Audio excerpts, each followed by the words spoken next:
Pemirsa, ternyata tulang manusia yang lebih kuat dari beton adalah tulang pada bagian paha.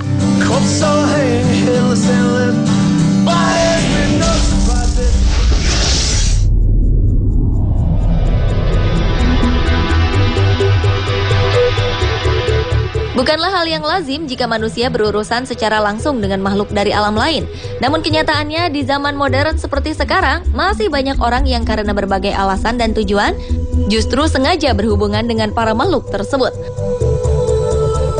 Lepas dari aksi mereka ini benar atau salah, tindakan beberapa orang berikut ini merupakan gambaran bahwa masih ada orang-orang yang memperlakukan makhluk halus secara tidak biasa. Pemirsa, inilah 7 perilaku aneh manusia terhadap makhluk halus versi On The Spot.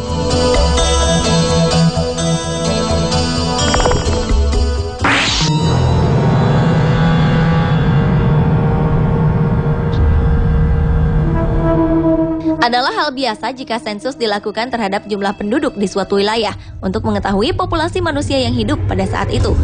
Namun, apa jadinya bila objek dari sensus yang dilakukan adalah makhluk halus? Seperti yang terjadi baru-baru ini, di mana sensus terhadap roh halus dilakukan di kompleks pemakaman funeraria Betancourt di Medellin, Kolombia. Pengelola makam yang telah berdiri sejak tahun 1912 itu telah mendata bahwa sedikitnya terdapat 215 hantu yang terdapat di kota terbesar kedua di Kolombia itu. Kabarnya sensus ini juga berdasarkan kesaksian para pengunjung makam yang telah melihat berbagai macam bentuk makhluk supranatural itu saat mereka sedang berada di kompleks pemakaman yang sunyi tersebut. Namun menurut pengelola kompleks pemakaman, William Betancourt, sensus yang dilakukan terhadap makhluk halus ini dilakukannya mengikuti pola sensus pada umumnya, bukan karena pendapat orang ketiga.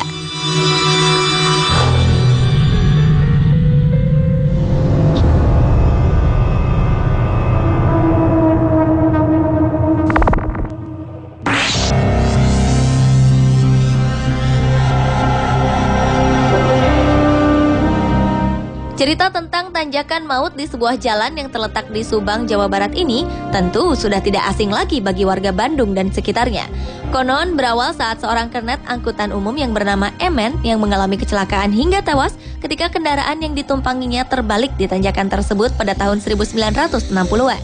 Anehnya, sejak saat itu kecelakaan demi kecelakaan kerap terjadi di ruas jalan yang sama. Mitos pun berkembang di antara para pengemudi yang sering melewati jalan tersebut. Mereka yang takut menjadi korban tanjakan Emen kemudian melemparkan sebatang rokok di jalan tersebut sebagai pemberian kepada Emen yang semasa hidupnya dikenal sangat gemar menghisap rokok. Hal ini dilakukan agar mereka terhindar dari kecelakaan serupa yang dialami Emen. Di antara mereka, bahkan ada yang menghidupkan dahulu batang rokok tersebut.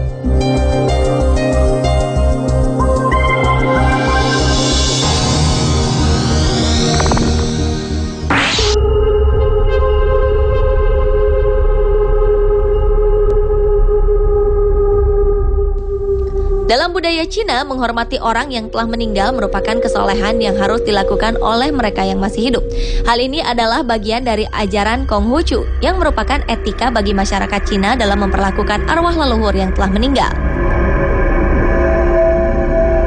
Namun ada hal unik yang dapat kita saksikan dari kebudayaan ini, di mana masyarakat Cina biasa mempersembahkan uang arwah atau uang orang mati yang biasa disebut jinsi. Uang ini bukanlah uang yang digunakan oleh manusia di dunia, melainkan lembaran kertas yang melambangkan uang.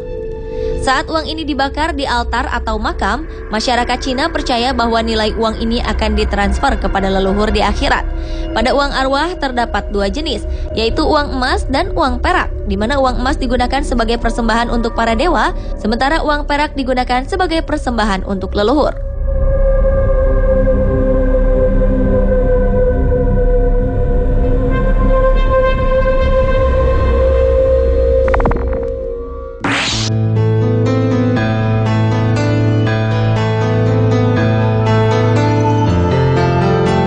Banyaknya kasus-kasus kekerasan yang bersumber dari isu begu ganjang atau hantu tinggi membuat Binsar Purba, Camat Bandar Halifah, Kabupaten Serdang Bedagai, Sumatera Utara, berinisiatif membuat sayembara sejak Mei 2011 lalu dengan memberikan hadiah sebesar 12,5 juta rupiah bagi siapapun yang bisa menangkap hantu tersebut. Begu ganjang merupakan isu yang sensitif, terutama bagi masyarakat Batak. Orang yang memelihara begu ganjang merupakan orang yang jahat karena dengan begu ganjangnya bisa membuat orang sakit, bahkan hingga mati.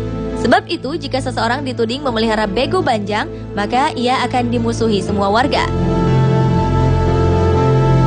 Dengan hadiah sayembara tersebut, sang camat berharap makhluk halus ini dapat segera tertangkap dan kedamaian dapat kembali tercipta di lingkungannya tersebut.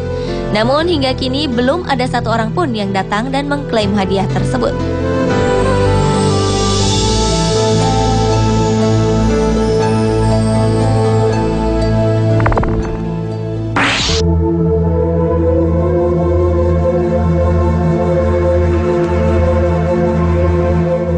Kursus berikut ini bukanlah kursus biasa.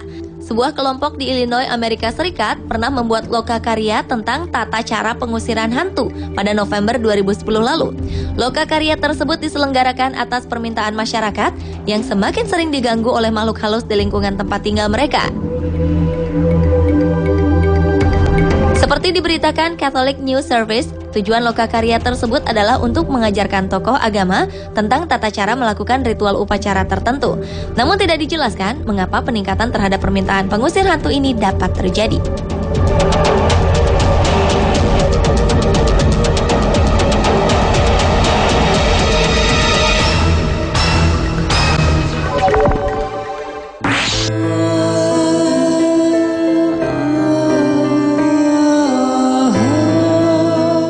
Untuk pertama kalinya di Indonesia, beberapa paranormal di Semarang, Jawa Tengah membuka posko lebaran yang khusus melayani pemudik dari gangguan aura metafisika. Posko 24 jam ini dibuka dari H-7 hingga H+7 Lebaran 2013 ini. Bertempat di kawasan Tugu Muda di depan bangunan gedung Lawang Sewu, posko tersebut berdiri. Meski tandanya tak berbeda dengan posko biasa, namun penghuni dan penjaganya bukan orang sembarangan, yakni 15 orang paranormal yang tergabung dalam Paguyuban Paranormal Lawang Sewu. Beberapa paranormal akan membantu para pemudik dari gangguan aura metafisika selama 24 jam penuh. Selama melakukan perjalanan mudik dan balik, kebanyakan para pemudik tak merasakan kalau dirinya dihinggapi atau diikuti aura alam gaib yang jelek, termasuk kendaraan yang ditempeli makhluk halus. Dari sinilah beberapa paranormal ini ikut andil mengatasinya.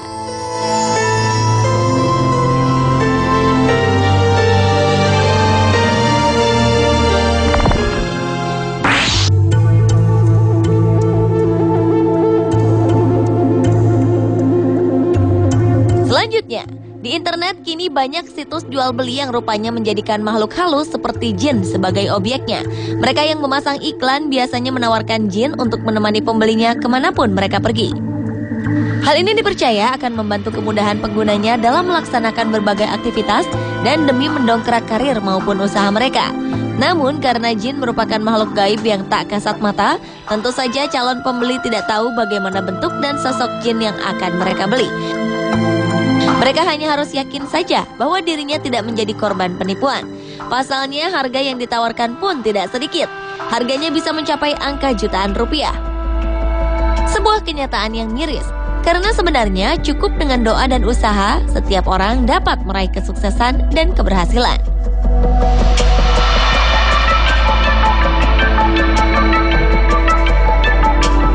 Pemirsa, itulah 7 perilaku aneh manusia terhadap makhluk halus versi on the spot.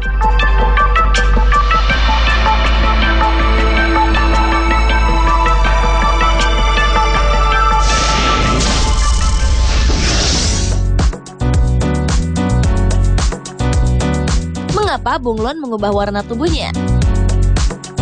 Jawabannya setelah yang satu ini bersama fakta tentang kuku, termasuk pemilik kuku terpanjang di dunia.